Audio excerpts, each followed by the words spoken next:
Bismillahirrahmanirrahim. Assalamualaikum warahmatullahi wabarakatuh. Perkenalkan, nama saya Muhammad Ali Yasir.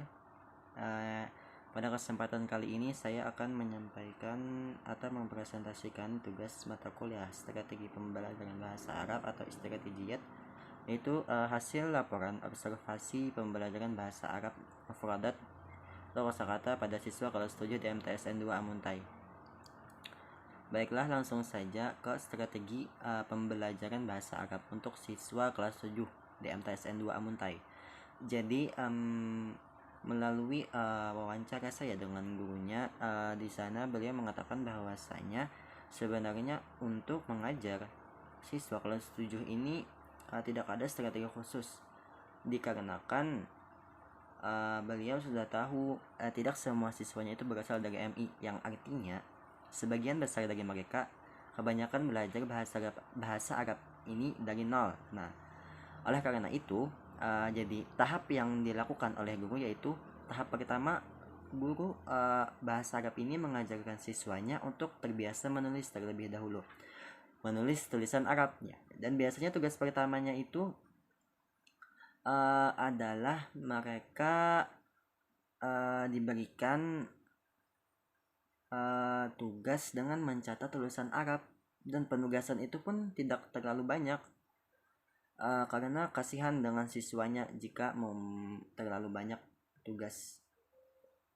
Dan biasanya, nah, kan dari hasil tulisan mereka bisa dilihat bahwasanya mana anak yang terbiasa menulis Arab dengan anak yang belum bisa menulis tulisan Arab.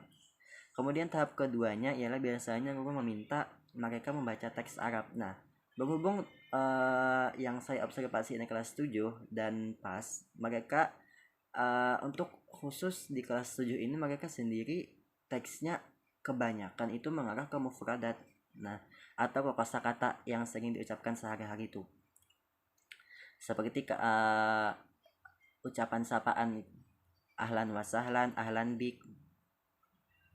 Jadi teksnya mereka itu lebih mengarah ke sana untuk di kelas 7 MTSN ini. Dan kita tahu bahwasanya pandemi seperti sekarang ini membuat guru pun harus menyampaikan materinya melalui online. Jadi biasanya gurunya itu membuat video lalu menguploadnya di YouTube, karena ketika beliau mencari di YouTube mungkin ada terkadang tidak sesuai dengan pengajarnya sendiri, artinya tidak sesuai dengan kondisi muridnya tersebut. Jadi beliau berinisiatif untuk membuat video sendiri dengan tampilan yang berbeda, dan agar pemahaman siswanya itu bisa lebih paham. Dan selain dengan YouTube, mereka juga menggunakan WA group. Nah, di sana di WA group biasanya gurunya itu menyampaikan dengan voice note atau dengan men-share link dari YouTube tadi, beliau share di sana, dan jadi siswanya tinggal membuka videonya atau membuka voice note dan tinggal mendengarkan dan mengikuti ya, dan mempraktekkannya di rumah. Dan lucunya terkadang ada beberapa siswa yang membaca teks Arab mereka samakan seperti sedang membaca Al-Quran. Nah, itu dari pengalaman guru yang ada di MTSN 2 Amuntai ini sendiri. Kemudian untuk permasalahan yang dihadapinya yaitu ialah ada motivasi belajar yang menurun, ini salah satunya. Kemudian karena sarana belajar siswa seperti HP, sinyal, dan kuota dan lain-lainnya, itu juga membuat murid dan gurunya merasa terbebani karena kondisi sekarang ini ya, yang harus diwajibkan memiliki misalnya HP atau apa kuota. Selanjutnya yang ketiga permasalahannya ialah terbatasnya ruang dan waktu belajar. Jadi sebenarnya di sini kan kunci memahami bahasa Arab itu ada di mufradatnya. Melalui wawancara dengan gurunya saya bertanya, jadi beliau berkata kunci memahami bahasa Arab itu ada di mufradatnya. Jadi Mufradat itu seharusnya dihafalkan. Jadi mufradat yang telah dibagikan atau kosakata yang diberikan kepada murid itu harusnya dihafalkan. Atau paling tidak siswanya harus sering-seringlah menggunakan agar terbiasa memakai mufradat itu agar lama kelamaan bisa hafal.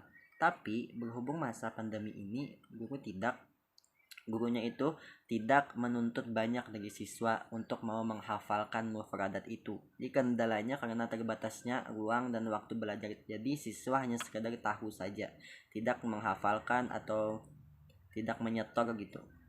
Jadi siswanya hanya sekedar tahu saja. Dan mungkin ada sebagian anak yang sarananya lengkap, tapi motivasi belajarnya itu tidak ada. Dan ada juga motivasinya yang bagus, semangatnya, tapi sarananya terbatas ya malah. Dan ada juga malah yang minim dua-duanya.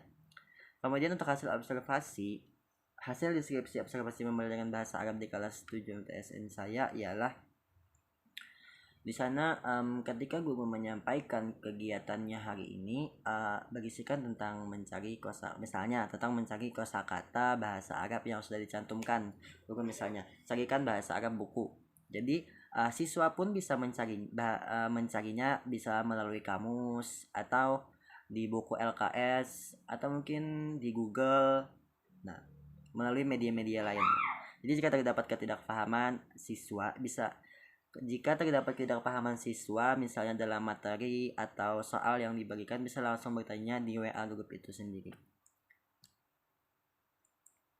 Kemudian untuk kesimpulan, jadi pembelajaran bahasa Arab secara online yang diterapkan guru itu berlangsung dengan baik dan menurut saya sudah sangat bagus ya, meski ada beberapa masalah atau kendala yang di atas tadi, tapi dengan adanya video yang dibuat oleh guru di YouTube tadi itu membuat penyampaian materi pun menjadi lebih menarik dan membantu siswa untuk lebih bisa mengerti akan materi mufradat yang diberikan oleh gurunya.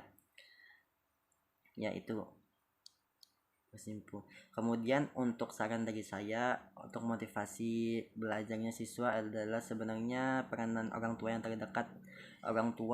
dan orang terdekat yang di rumah itu sangat berpengaruh, dan juga sebagai guru bisa memberikan motivasinya setiap pembelajaran berlangsung atau ketika ada selang waktu memberikan video-video motivasi atau memberikan semangat. Kemudian mengenai sarana, mungkin ya sebenarnya sarana ini saya juga bingung dalam memberikan solusinya, tapi saya ingin berkomentar bahwasanya bisa sebagai guru kan kita bisa kita yang mengatur pembelajaran online ini ya. Setidaknya sebagai guru kita tuh memilih aplikasi atau media yang tidak memakai banyak otak. Kemudian untuk kendala ruang dan waktu ini sebenarnya kalau menurut saya sih lebih menyarankan untuk pembelajaran bahasa Arab ini bukan tentang tugas. Soalnya di WhatsApp itu saya lihat gurunya cuma mengirimkan tugas dan kemudian siswanya mengerjakan. Ya, pembelajaran aktifnya itu kadang banyak kosongnya. Nah, alangkah baiknya kita isi dengan misalnya kan membuat video atau menyuruh siswanya untuk membuat voice note mengucapkan kata-kata ini, misalnya kitabun, melalui voice note itu sendiri. Ya, mungkin itu saja penyampaian presentasi hasil observasi saya di MTSN 2 Amuntai. Sekian dari saya, mohon maaf jika ada kesalahan kata atau penulisan karena saya juga masih belajar. Terima kasih atas segala perhatiannya. Wassalamualaikum warahmatullahi taala wabarakatuh.